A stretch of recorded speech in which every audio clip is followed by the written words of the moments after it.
and the no true knight among you! Hey guys, Zach Dummer here. So this is going to be my Knight of the Seven Kingdoms episode 4 review.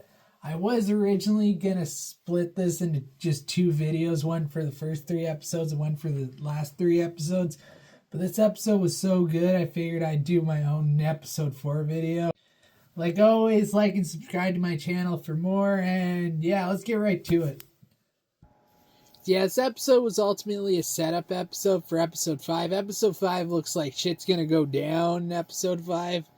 But this episode, despite being a setup episode, was still incredibly good. And it might be my favorite episode of the show so far.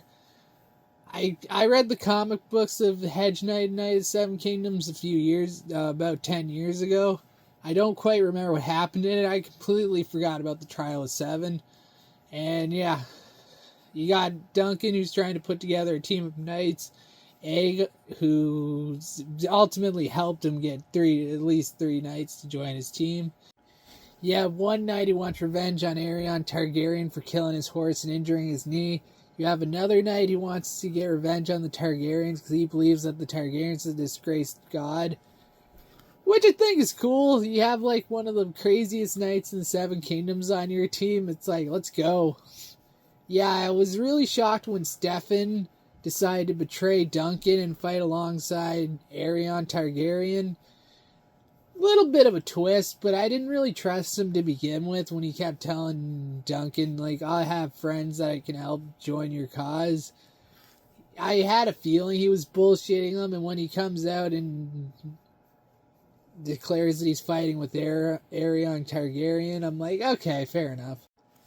You have Raymond, who then asks Sir Duncan to knight him, and Sir Duncan is hesitant to do so, so instead Lionel Baratheon knights him, which I think is pretty cool. It was nice to see him join the team, and yeah, he still has one more night to go, and they said with only 6 knights, you are ultimately guilty of your crimes.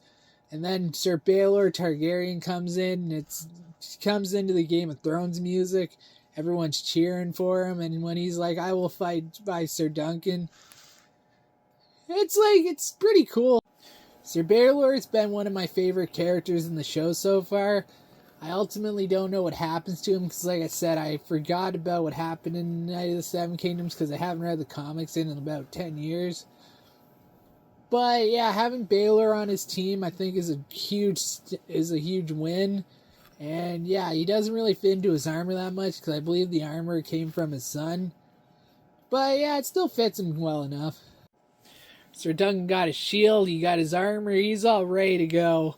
And yeah, in the next episode, it looks like he's going to be getting his ass kicked a lot, but it looks like he's going to be standing tall against Aeron Targaryen, who is a little bit intimidated by Duncan. I think it's his size and his muscles, because he's not a great knight, but he definitely has Aeron Targaryen beat with size. But that's ultimately why he decided to call a trial by 7, because he knows that he probably couldn't beat Duncan one-on-one. He managed to snivel his way out of it, and I think he's a good villain. Aeron Targaryen's been a great villain so far. When the Targaryen's born, the gods flip a coin.